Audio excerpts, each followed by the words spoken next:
Breaking the silence, the brave reaction of humanity to unjust accusations.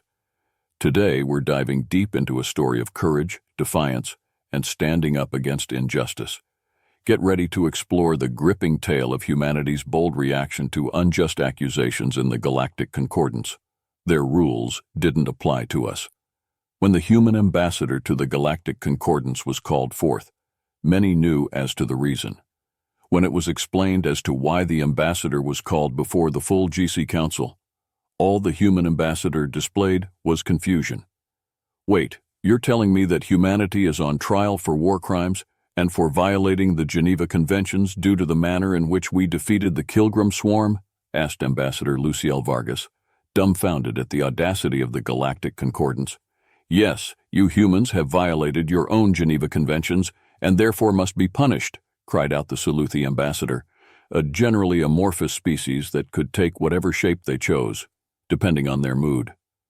Currently, the Saluthi was a roiling mass of gelatinous goo, indicating their anger.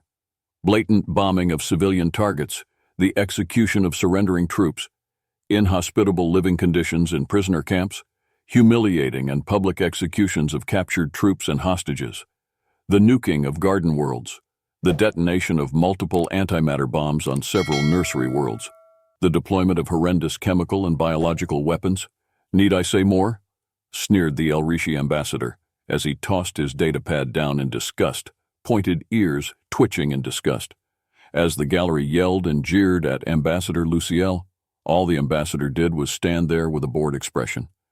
Eventually they calmed down, allowing Ambassador Lucielle to speak in the defense of herself and her people. None of you signed it.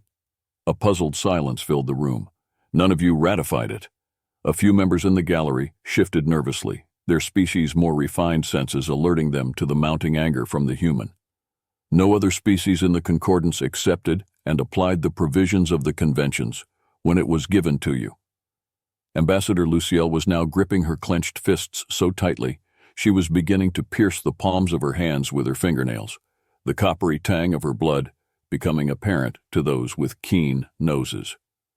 "So why do you assume that the rules apply to you?" yelled Ambassador Lucielle, her rage directed at everyone, but everyone knew she specifically meant the Kilgram. "What do you mean? The Republic of Humanity is a member of the Concordance, so every legally binding agreement is valid. The Geneva Conventions are no exception," answered the El Rishi in the prim and proper voice that his species was known for. I also distinctly remember when they were brought up that many in this council simply scoffed at the idea of such rules being drafted up hundreds of years ago and believed them to be so antiquated that they were to be considered invalid and obsolete. How convenient that you believe it applies to everyone here now of all times, especially after our recent defeat of the former premier military force in the galaxy. Sneered back Ambassador Lucielle. So you believe that your own laws do not apply to you in this instance, that you are free to commit such atrocities? Free to commit them? Oh no, we'll pay for this in one way or another later. But if any of you had read the documentation like you were supposed to, before carelessly tossing them aside, you would have known that there was an out for any signatory of the conventions. And what would that be? That if the opposing race is not human, humanity is given free rein to slaughter them? To commit such atrocities that their population may never recover? Snarled the Kilgram ambassador. Oh no, nothing like that. There is just a very clear warning in them. The conventions apply to a signatory nation even if the opposing nation is not a signatory, but only if the opposing nation accepts and applies the provisions of the conventions. You, Ambassador Kilgram, and your entire species laughed at the idea of the conventions, believing that such things are common sense, and that common sense would be all that is needed to keep people in line, growled as her hands gripped the table before her hard, noticeable cracks, appearing in the normally durable table. You started the Kilgram ambassador began, before being cut off by Ambassador Lucielle. But you are no better than us. Shocked silence filled the chamber as the human ambassador yelled so suddenly and so loudly that the sensitive auditory systems of some ambassadors were blown out before protective systems could be activated. "What do you mean by that, young sapling?" whispered Ambassador Nilano, the representative of the oldest still living species left in the galaxy, the tree-like Willowans. They were affectionately called Ents by many humans, a nickname they smiled at with fondness.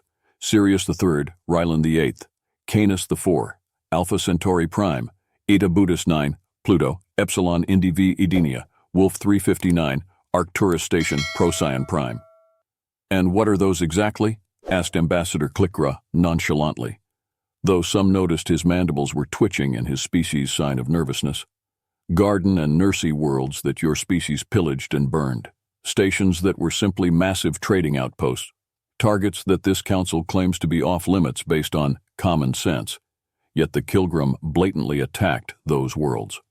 Every planet has either been scorched clean or turned into prison planets, where prisoners of war and hostages are routinely tortured, beaten, violated, and sometimes even eaten by the more ravenous guards."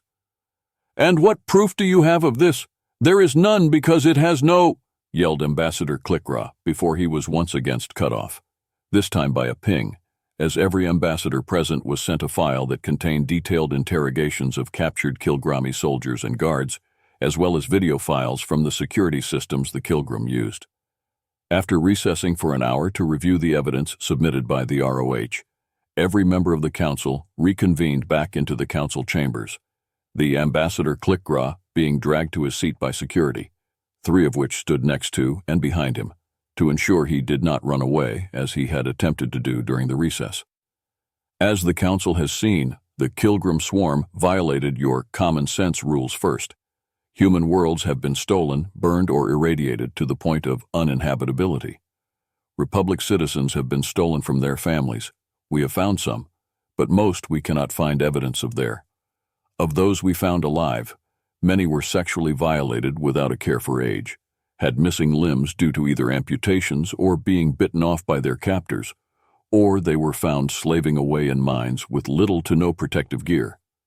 Casting her gaze around the room, her glare settled on Ambassador Kilgram. "I could have sworn that slavery of any kind, as well as the eating of sapient beings, was outlawed, if not officially, then through common sense," growled Ambassador Lucielle, shouting the 2 words so loudly that the Kilgram ambassador flinched back. Returning her gaze to sweeping the room, seeing that many in the room were apologetic and in subservient positions, she continued, "We gave them every chance to prove use wrong, that they were the better people they said they were. We submitted reports on all that we had discovered, as per protocol, yet nothing was done. Every report, every complaint was swept under the rug.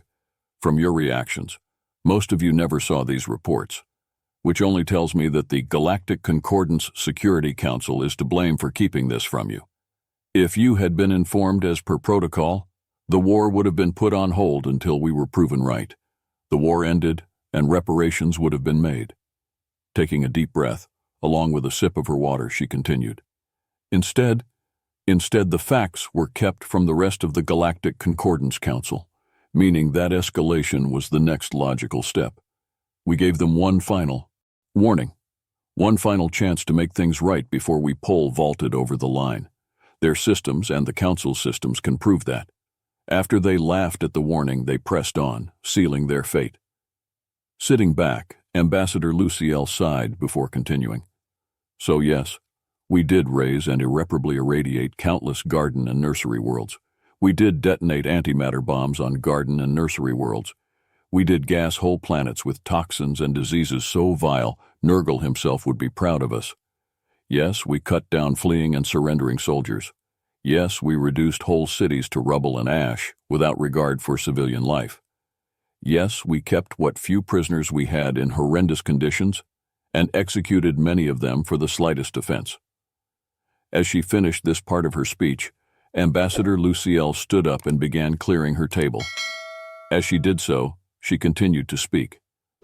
"We believed that, even though the member species of the Concordance had not signed them, that they would still see sense to accept and apply them to any potential conflict we would be involved in. Instead, our hands were tied. We could either bow down to a galactic power that was dead set in enslaving us for food, pleasure, and manual labor, or we could fight back. They wanted to wipe us out, and what they didn't wipe out, they'd enslave. The Republic outlawed slavery centuries ago, and a peaceful end to the war was no longer possible, so extermination was the only choice left.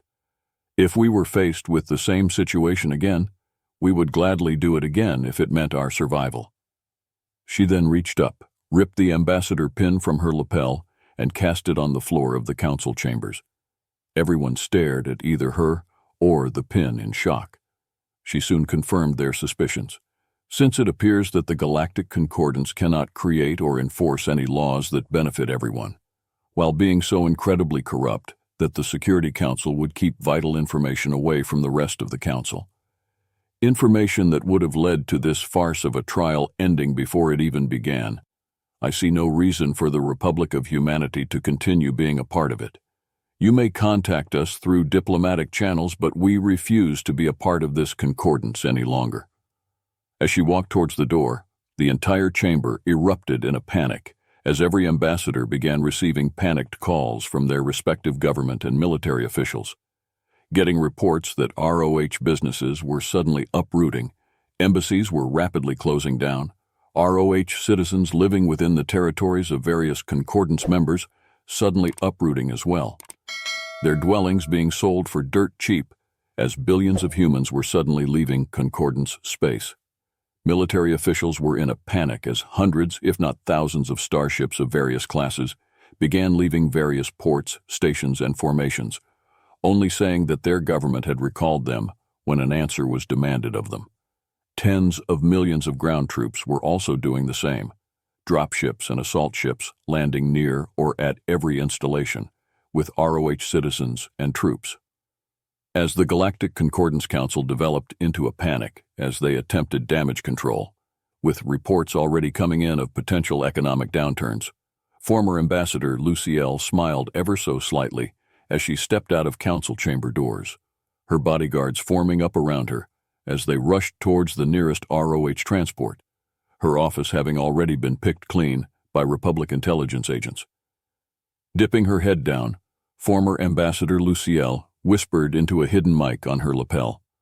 "Operation Downfall is a go. I repeat, Operation Downfall is a go." Almost immediately did she receive a response. "Copy that, Agent Francesca. Return to base when able. Ad Victoriam."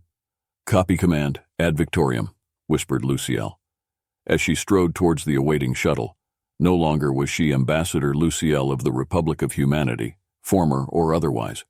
In her place was Senior Field Agent Lucielle Francesca of the Republic Intelligence Corps, ready to bring about the downfall of yet another galactic superpower.